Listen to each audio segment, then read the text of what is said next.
कभी नंगा हो के गंदा जिस्म जिस पे कोई थूकता भी नहीं है, सही कहा था खलील रहमान कमर ने, उसकी नुमाइश के लिए निकल जाए ये गेंडा सिफ्त औरत और कहे कि मेरा जिस्म मेरी मर्ज़ी। भी तुम्हारा जिस्म ठीक है, तुम्हारी मर्ज़ी, तुम अपनी मर्ज़ी चलाओ, लेकिन कोई और इस पे अपनी मर्ज़ी चलाना चाहता भी नहीं है। ऐसी औरतें जब माजी में इस तरह की बकवासात इन्होंने की थी, वक्त पे इनको अगर लगाम डाली जाती, वक्त पे अगर मैं समझता हूँ इनकी ज़बान खींच ली जाती, वक्त पे हम लोग नारे ना लगाते, इनके खिलाफ अदालतों का रुख करते, इन लोगों को रोका जाता, तो मैं समझता हूँ आज ये नौबत ही ना आनी थी। ये वो बदबूदार किस्म के चेहरे हैं, ये वो नुत्फ़ा हराम है कि जिनको पब्लिक ने, गवर्नमेंट ने, मीडिया ने खुद मौके फराम किए कि आओ बकवास करो। इनको वक्त पे रोका जाता, इनके खिलाफ अदालती कार्रवाई की जाती। आज भी मैं ये कहना चाहता हूँ, FIA के अंदर जब तक इसके साइबर क्राइम विंग में नामूस रिसालत सेल नहीं बनेगा, इन चीज़ों का सद्भाव नहीं हो सकता, क्योंकि 100 और हज़ारों किस्म के केसेस FIA के अंदर आते हैं साइबर क्राइम विंग में, और ये केसेस पसे पुश रख दिए जाते हैं। एक बंदा चोर है, मुल्क की दौलत चोरी करके बाहर गया, उसे आप इंटरपोल के ज़रिए पाकिस्तान वापस बुला सकते हैं। तो रसूलुल्लाह अलैहिस्सलाम या किसी भी नबी, किसी भी सहाबा, किसी भी मुक़द्दस शख्सियत के गुस्ताख को इंटरपोल के ज़रिए वापस क्यों नहीं बुलाया जा सकता? पैमरा का और उनका कोई शख्स था जिसने बाद में कहा कि जी आप व्हाट्सएप पे या डायरेक्ट हमसे मुलाकात करें। हमने व्हाट्सएप का कहा, तो जिस दिन उसने कॉल की हमारे भाई अबू बकर फरीदी को कि जी आपने खलील रहमान कमर के ख़िलाफ़, उसने कहा नहीं, मारवी सरमत के ख़िलाफ़। कहते हैं अच्छा चलो 3 बजे हमारी ऑनलाइन मीटिंग होगी।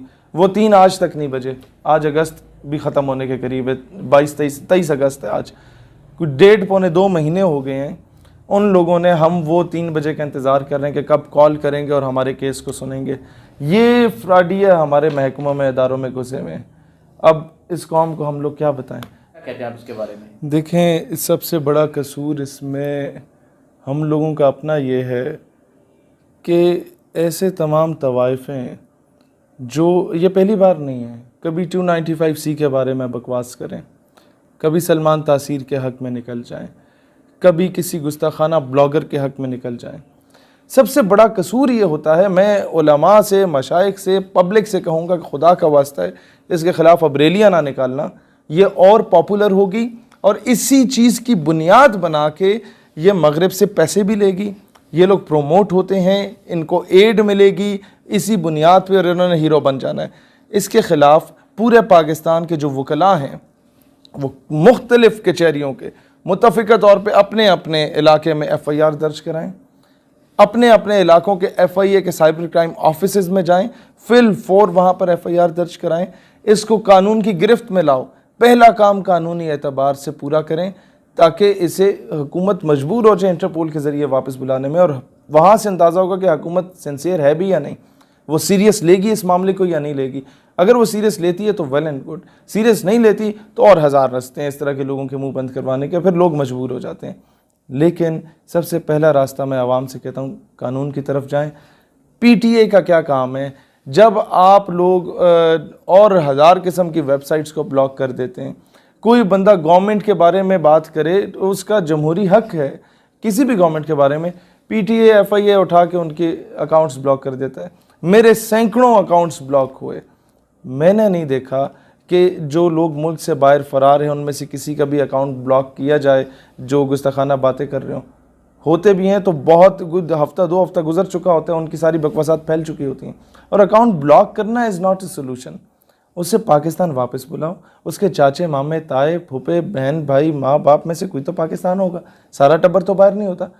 पकड़ो उन्हें जिस तरीके से बाकियों को पकड़ते हो।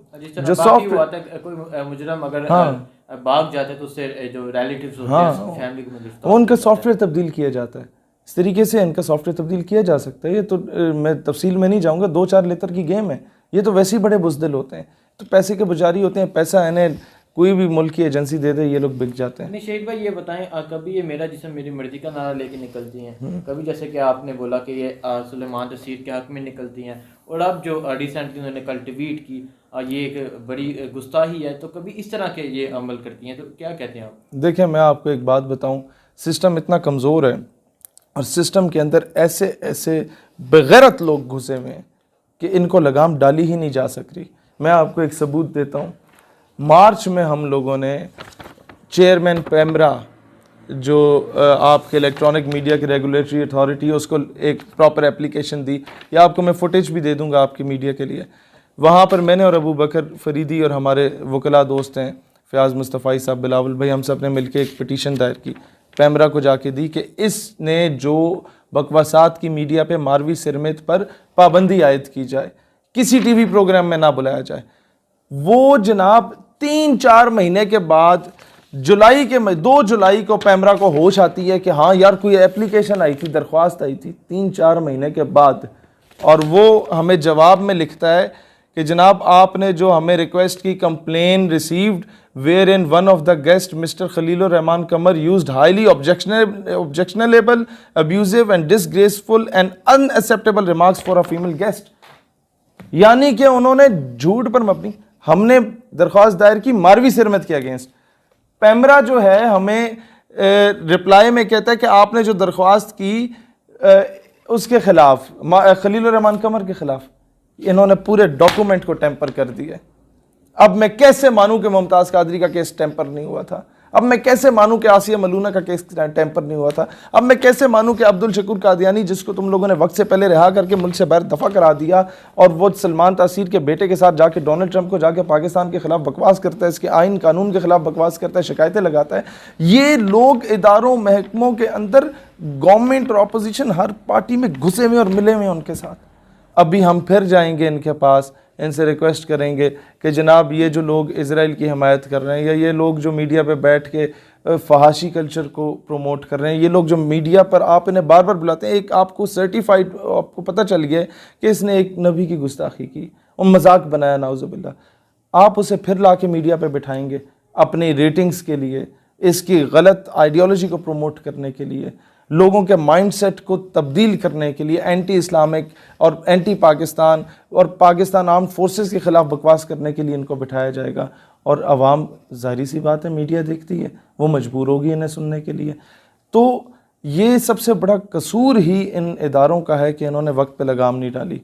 आप मुमताज़ कादरी का नाम लें मीडिया पे, उसके साथ शहीद लिख दें, आपका 1 महीने का आपको नोटिस आ जाता है कि आपका चैनल बंद हो रहा है, आपका प्रोग्राम बंद हो रहा है। जस्टिस नज़ीर अहमद गाजी के साथ इस तरह इन्होंने किया, और यह मकबूल जान के साथ इन लोगों ने इस तरह का काम किया कि आप नज़रिए के दिफा के लिए बात करें। अजीब मामला है कि इस्लामी जमहूरिया पाकिस्तान में आप पाकिस्तान की इस्लामिक आइडियोलॉजी की दिफा करें तो आपका प्रोग्राम बंद हो जाता है। हमजा अली अब्बासी ने उल्टी बात की, उसके काउंटर में शबीर अबू तालिब ने प्रोग्राम किया कराची से, उसको नोटिस मिल गया।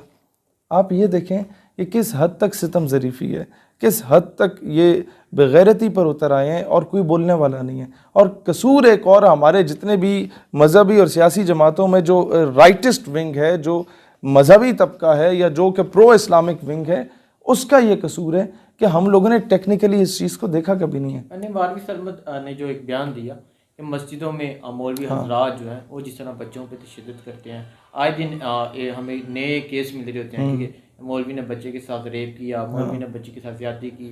तो मौलवी समझ ये बात उनकी बिल्कुल ठीक है। उसने इस आड़ में कहा सारे मदरसे बंद कर दो। मैं I can show you thousands of cases, school, college, university में टीचर ने बच्ची के साथ ज्यादती कर ली, वो पूरे जिस्म पे हाथ फेर रहा होता और कहता है तो मैं लैब के प्रैक्टिकल्स में नंबर मिलेंगे। तो क्या पाकिस्तान के सारे स्कूल, कॉलेज, यूनिवर्सिटी बंद कर दिए जाएं?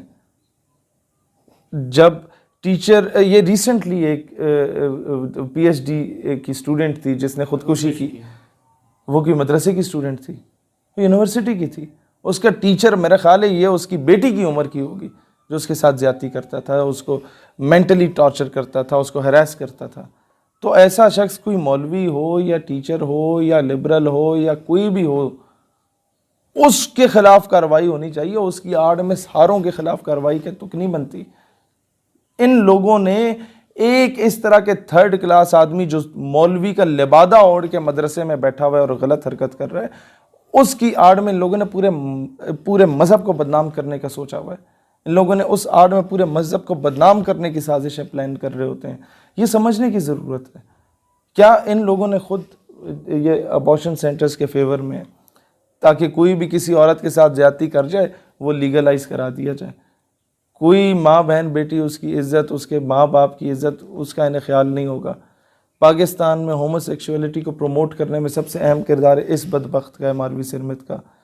अब मसला ये कि भाई तुम्हें अपनी हवस मिटानी है तो उसके खाते में पूरे पाकिस्तान को तो रगड़ा ना दो। क्या बोलूँ, ये इतनी बदसूरत किस्म की अगर है ही अपनी हरकत व सकनात की वजह से, तो मैं समझता हूँ कि इसका कसूरवार पूरे मुल्क को नहीं ठहराना चाहिए। और जिस जगह पे ये बैठी हुई है, मैं तो पर इसके साथ बहुत सी लिबरल्स हैं, ये अकेली नहीं है। इनके साथ जब ये मार्च करती हैं, जब औरत मार्च निकलती हैं, तो वो हज़ारों की तादाद में वो मार्च निकलता है। वो हज़ारों, 150, 200 और पूरे पाकिस्तान में एक बार निकलते हैं। और इनमें से अक्सरियत वो लोग होते हैं जो बाहर मुल्कों से पले बड़े होते हैं, आते हैं, और उनके आईडी कार्ड्स पे भी उनके माँ बाप का नाम नहीं लिखा होता, माँ का शायद लिखा हो, बाप का नहीं लिखा होता। और आइडियलाइज भी ये उसी वेस्टर्नाइज कल्चर को करते हैं जहाँ पर वालिद मोहतरम का नाम नहीं लिखा होता। तो ये जब वुमेन राइट्स या ह्यूमन राइट्स की बात करते हैं तो सबसे पहले डोनाल्ड ट्रंप के राइट्स की बात करो कि उस बेचारे को हक मिले, जॉर्ज बुश को हक मिले कि यार तुम्हें पता होना चाहिए तुम्हारे वालिद साहब कौन है। तो कौन था जिसको ये शर्फ हासिल हुआ कि आप जैसे साहिबजादे उसके पैदा हुए। तो जनाब उसे पता चलना चाहिए कि मोहल्ले में जो 600 बंदे हैं उनमें से टेरी है, जेरी है, उनमें से कौन कौन इसकी औलाद।